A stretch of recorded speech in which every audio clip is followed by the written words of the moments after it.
Gostaria de fazer uma pergunta aqui, uma colocação sobre o dízimo. Ontem o pastor João Flávio Martinez compartilhou no Facebook é, algo que diz assim: me perguntaram, pastor, eu tenho que dar o dízimo no Novo Testamento? Eu respondi, pastor João Flávio, dizendo: não, você tem que entrar no gasofilácio. O que quero dizer é que no Novo Testamento somos mais do que dizimistas.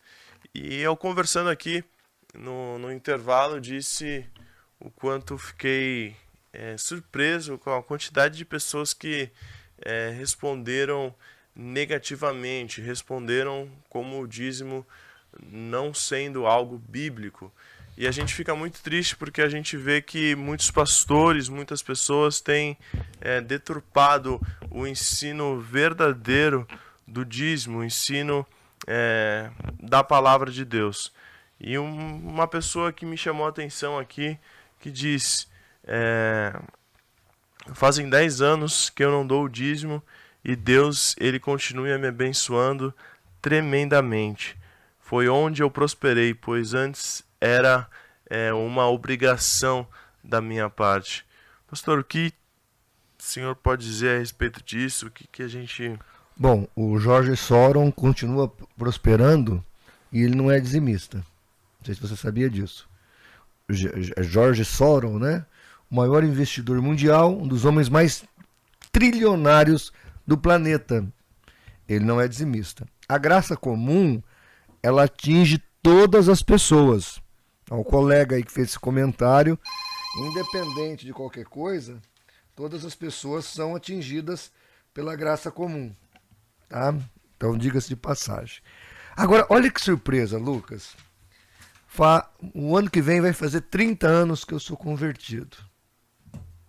Eu também, nesses 30 anos, estou sendo muito abençoado e eu também não dou o dízimo.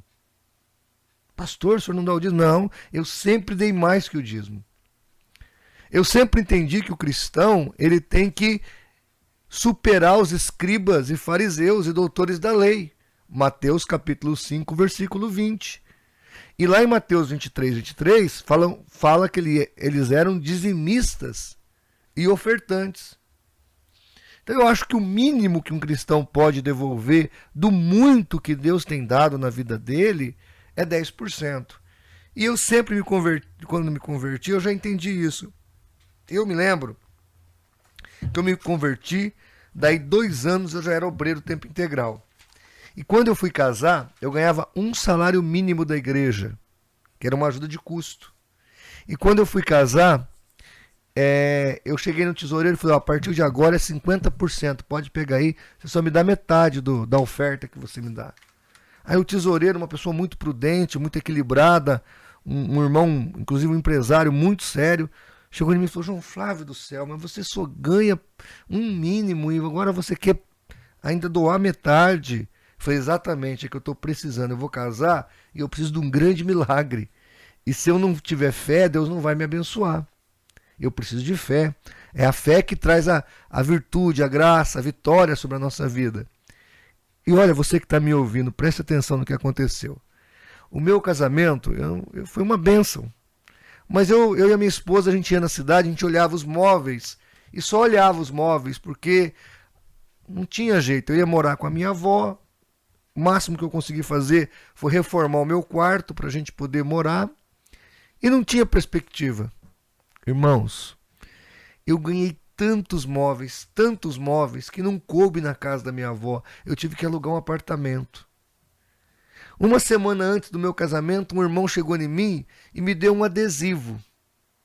Aqueles adesivos de carro. Falei, irmão, o que eu vou fazer com esse adesivo de carro, né?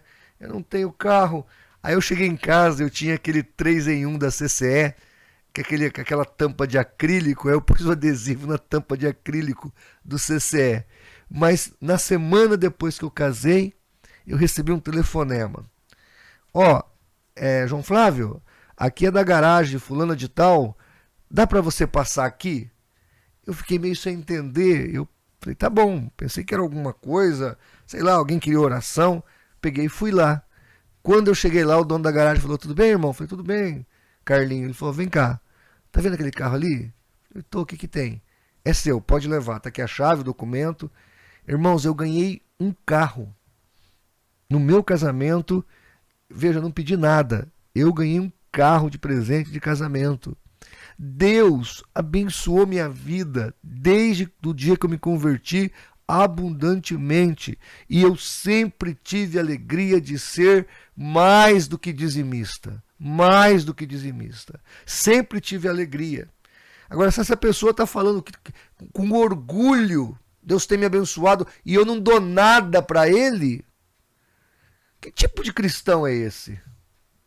Que tipo de cristão ingrato, que vem na igreja só para receber bênção e não devolve nada? Dificilmente uma pessoa dessa é crente verdadeira. E eu me lembro, em 89, quando eu me batizei, na época foi no Rio, e eu esqueci a carteira no bolso.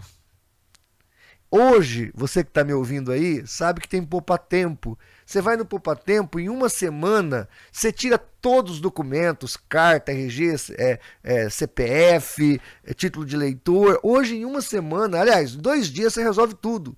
Mas em 89, Lucas, você demorava meses para poder tirar um documento. Você tinha que fazer boletim de ocorrência explicando o que aconteceu, porque era meses para tirar um RG, meses para tirar um CPF. E quando eu saí da água, a gente ficou quase 1 hora dentro da água esperando a hora do batismo, porque os irmãos cantaram, tocaram, e aí chegou a hora do batismo. Depois de 1 hora de dentro da água ali, chegou a hora do batismo. E quando eu saí do rio e eu pus a mão no meu bolso, eu senti a carteira. Foi ali o primeiro milagre. A hora que eu abri a carteira, aquelas carteiras simples de plástico, né? Totalmente perecível, aquilo ali não tinha como não entrar água. Irmãos, não molhou nenhum documento. Ali foi o primeiro milagre. Eu acho que ali eu entendi a bênção de ser ofertante, dizimista na casa de Deus, e eu sempre dei com alegria, porque Deus ama aquele que dá com alegria, sabe? Então, assim, graças a Deus eu me batizei com a carteira. Acho que todo crente devia se batizar com a carteira no bolso. Porque crente que não tem alegria em contribuir, em dar na igreja, ele não recebeu a virtude da graça do Senhor. Ele não entendeu a graça de Deus. Porque quem entende a graça de Deus, ele dá e dá com alegria. Você concorda, pastor Paulo?